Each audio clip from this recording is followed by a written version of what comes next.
the 50-year plan.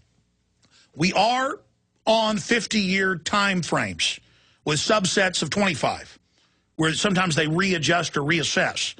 And so, talking to Williams last night, I'm going to give him the floor here in a moment, when he briefed me on this, everything he was saying, again, was already public intelligence, but they were filling in the missing pieces. What Williams wrote about in 1980, about the secret deals with Kissinger and the Arabs to buy T-bills, and how at a time in the future they would shift to the global currency. That's in Trilateral Commission documents from 1975.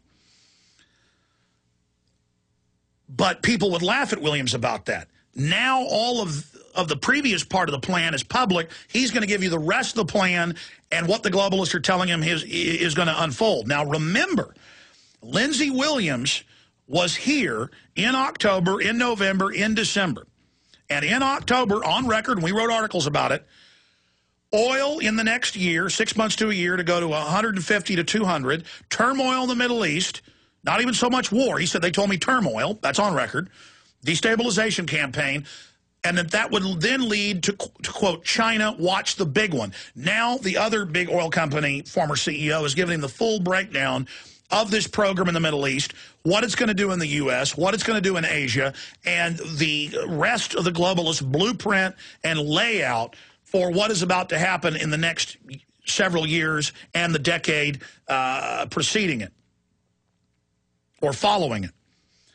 And so now, Lindsay Williams, I'm going to attempt to give you the floor.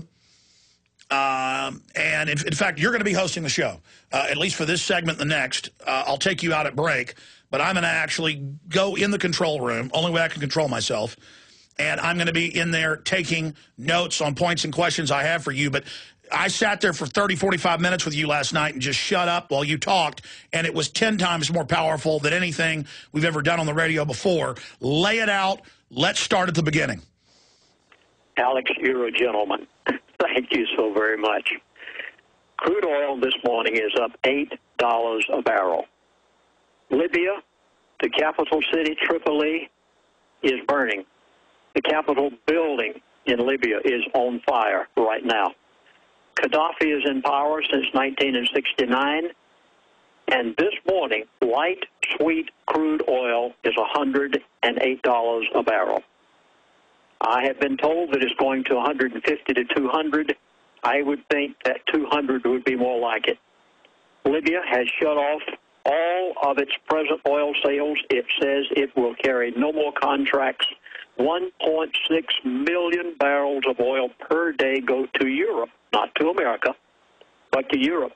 This is going to drastically affect America because now Europe oil supplies have got to come from somewhere else. I would say that the Middle East is pretty much number one item right now. It's going to go to Iran, and it's going to go, the crisis is going into Saudi Arabia.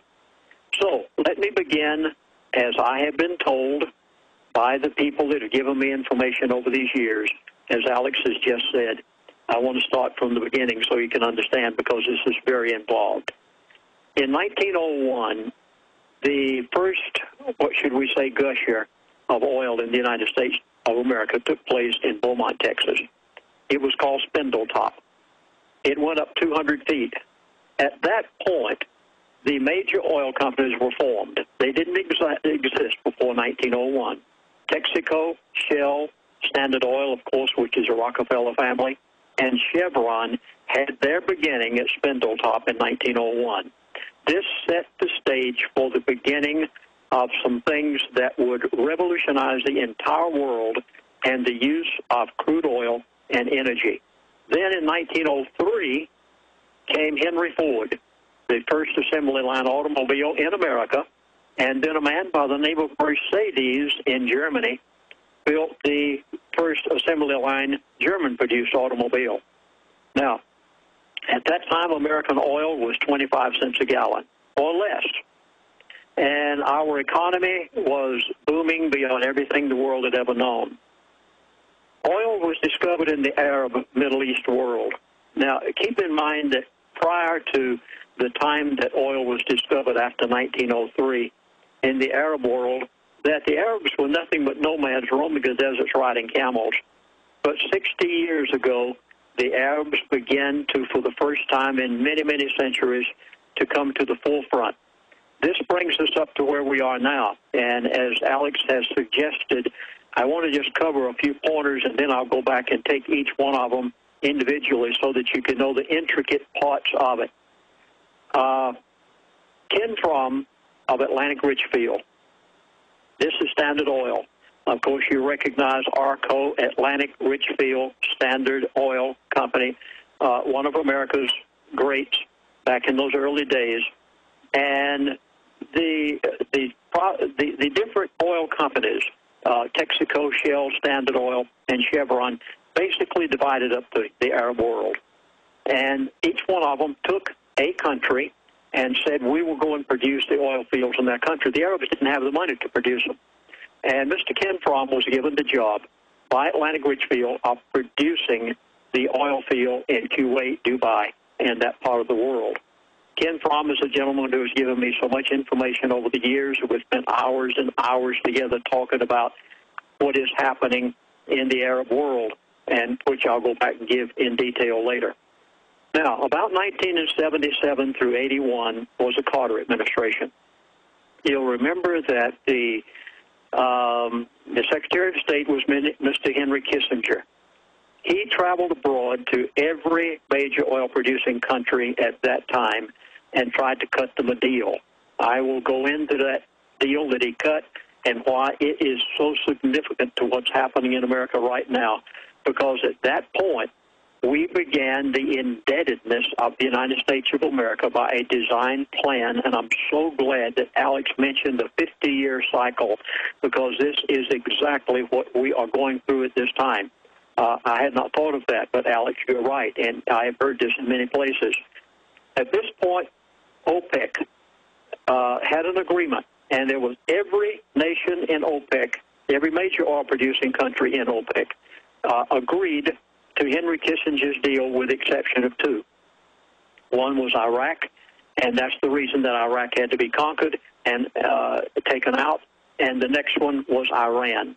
Iran has had every kind of problem imaginable because they would not go along with Mr. Henry Kissinger's agreement back in 1977 through 81. Now, at this point, America began its debt spiral, and someone needed to buy the United States debt. Mr. Kissinger knew this, and as a result, the part of the cutting of the deal was that they would buy our T-bills, buy our debt. In turn, we would buy their oil, and at this point, it was decided by the elite that the American oil fields would not be produced. Folks, I hope you're hearing this because it's so significant to what they have told me now is about to happen. The American oil fields would not be produced because the foreigners, we had to buy our oil from them in order for them to turn around and buy our national debt, and they had to keep it that way. They closed up oil wells everywhere. They shut down major production from the Arctic Wildlife Refuge. What was the Bakken Oil Preserve and others here in the Lower 48? They likewise said, we cannot produce them because if we do, then these other countries will not be obligated to buy our debt. This also began the time that the elitists, the bankers and others, the World Bank, the IMF,